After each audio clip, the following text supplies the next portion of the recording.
are you risking anything at all entering the political arena to endorse Kamala Harris? And I think the answer people understand in this time and place is yes.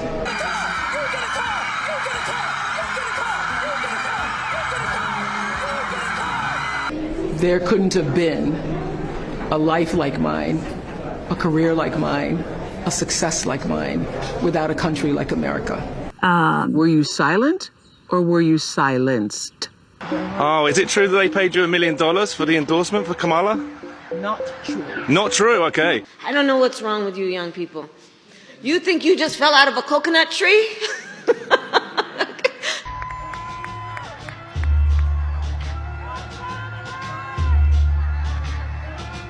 Live right now. So, the Washington Examiner on Friday, November 8th, 2024 breaks a story about how Oprah Winfrey's production company is paid $1 million by Kamala Harris's campaign. $1 million, big money. This was a quote from political commentator Ben O'Reilly on his No Spin News show. Try saying that 5 times fast. And he said, and I quote, "And you remember Oprah did a bunch of displays. Let's call them for Miss Harris." We confirm that number is true, but Oprah denied it. Oprah was reportedly confronted by TMZ and said that the reporting was not true, stating that she was paid nothing. O'Reilly noted that the $1 million in campaign funds was reported to have gone to Oprah Winfrey's Harpo Productions on October 15th in West Hollywood, California. And that's the way it goes, he said. So, I got 3 corporations, and a lot of the money that goes into the corporations eventually someday will come to me, but I don't get paid directly. It just comes in. So Oprah was doing a little 2-step here, and she finally had to admit it. Oprah reportedly explained that the funds were used to pay those who worked on the productions, stating, "Okay, I did not take any personal fee. However, the people who worked on that production needed to be paid, and they were. End of story." And like O'Reilly said, it would have been the end of the story if you had told the truth up front.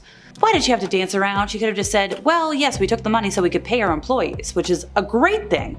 So long before Oprah was this billionaire media mogul that we all know today, who is romantically linked to Stedman Graham, young Oprah Winfrey reportedly had a different boyfriend, John Tesh.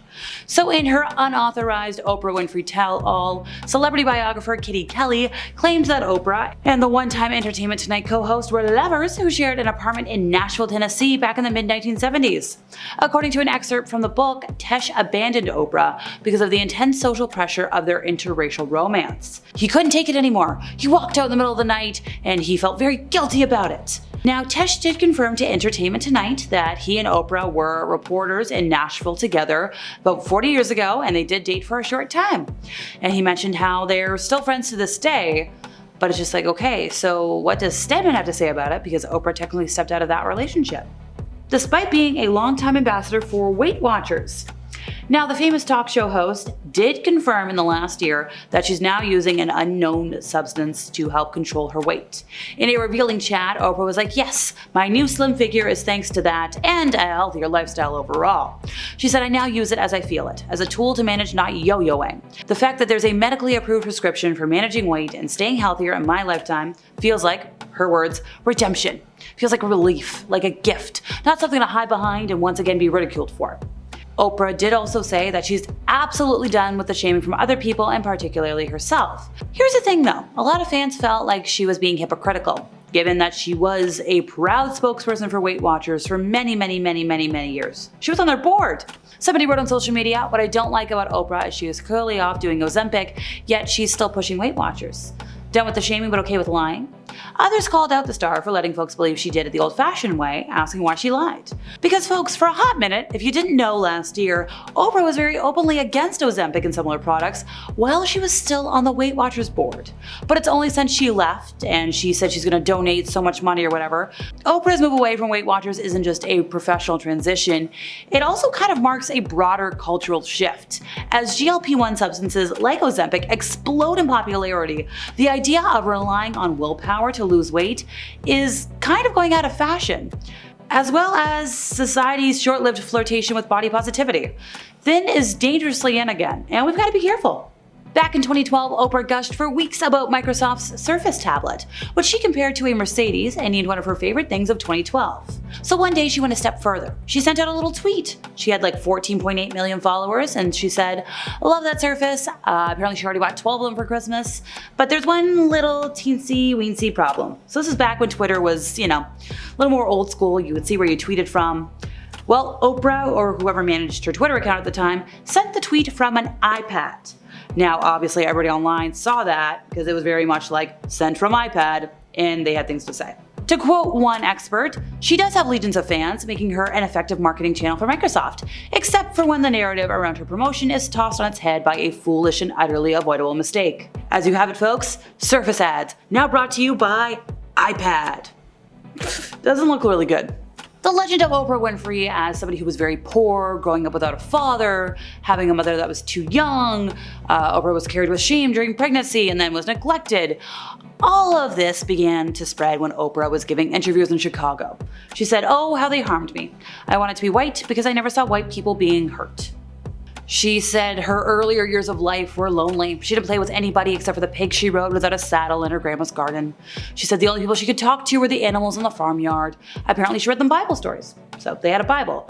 Apparently, living with her mom when her mom was on welfare, even worse. She said they were so poor they couldn't afford any pets. She listed off no dogs, no cats. She had cockroaches though. Very specifically, she put them in a jar and named them Melinda and Sandy. I feel like there's some relevance there. I forget what. Let me know in the comments if you know. She went on to entertain her audiences with stories about fetching water from the well, milking cows, emptying the drinking pot. That was her life. She told stories about her grandmother who swung a switch, her grandfather with a stick. These were the people who raised her before her mother, by the way. She said, oh yes, once again, she wanted to be white. She never saw white people being on the other end of a stick or a switch. She said it's part of Southern tradition. That's how old folks raise their family. You spill something, you meet the switch. You tell a story, you meet the switch. And I mean by story, I mean fib, folks. She said that it could happen all day, all night, and nobody could ever get tired about it. Now here's the thing, not everybody in Oprah's family agrees with this narrative. Her mother, Vernita, when asked about her daughter's tales, said Oprah's a bit of a cold smoker. And if you don't know what that means, Oprah's a bit of a liar. Oprah's sister later dispelled the myth of immense poverty. Patricia said, of course we weren't rich, but Oprah exaggerated how bad it was. She thinks it's because the viewers would love her, the audience would grow. It's controversial, it's newsworthy, it's clickworthy. Cockroaches were never her pet. Apparently she always had a dog. She had a cat. She had an eel in a tank. She had a parakeet, which so cute. Those ones can speak? Yeah, so she named it Bo Peep. Adorable. Where Oprah got that nonsense about growing up in filth and roaches, her cousin has no idea. Now, her cousin said she's confronted Oprah and asked, why do you tell such lies? And Oprah said, well, that's what people want to hear. The truth is boring. Well, I don't know, girl. I would like to know the truth. Maybe. Possibly. So on air, Oprah is portrayed as giving, let's just say. I'm not going to call her sweet because we've all heard her interviews, but she's giving. Well, according to her stepmom, apparently Oprah is not very giving. According to Barbara, Oprah is one of the most controlling people you will ever meet. So let's say Barbara's in town and she wants to go visit Oprah and maybe stay with her, hang out, be familial. Oprah said, no, you can stay in a hotel, pay for your own hotel room. Apparently Oprah's quick to anger when it comes to her staff. Folks get fired very easily. But here's the thing. So once again, remember, Oprah's a billionaire, right? So when Oprah decides she wants to go visit her mother-in-law, she can do it. She can stay with Barbara, but then Oprah's gonna complain. And it's really, you're going to complain about generosity? But apparently, oh no, the bed sheets aren't 1,000 thread, the bath towels aren't big enough. I don't know, if you hate it that much, go stay in a hotel. I'm sure you can rent out an entire hotel. Oprah Winfrey paid a fortune to Apple TV to buy back the rights to a documentary about her life. So I think it was in 2021, Apple announced that Oscar-winning filmmaker Kevin McDonald would be directing a documentary about Oprah. Which, hey, everybody's yeah. But here's the thing. Sources are saying that McDonald, who teamed up with Oprah's longtime producer, Lisa, on the project, clashed with Oprah after he finished the film, and it's been on ice ever since. According to sources, Kevin made the film, Oprah didn't like it, he refused to change it, and Oprah has paid back her fee to Apple. So while industry sources speculate that Oprah would have to pay quite a bit of do-re-mi to get the rights to the documentary back, apparently it wasn't too much. It was an affordable amount. Well, affordable for a billionaire. And technically Oprah's documentary isn't the first high-profile one to be put on ice. Like, the Prince documentary is being held hostage, thanks to objections from his estate, which they'll know what to say no to. And that's all, folks. See you next time.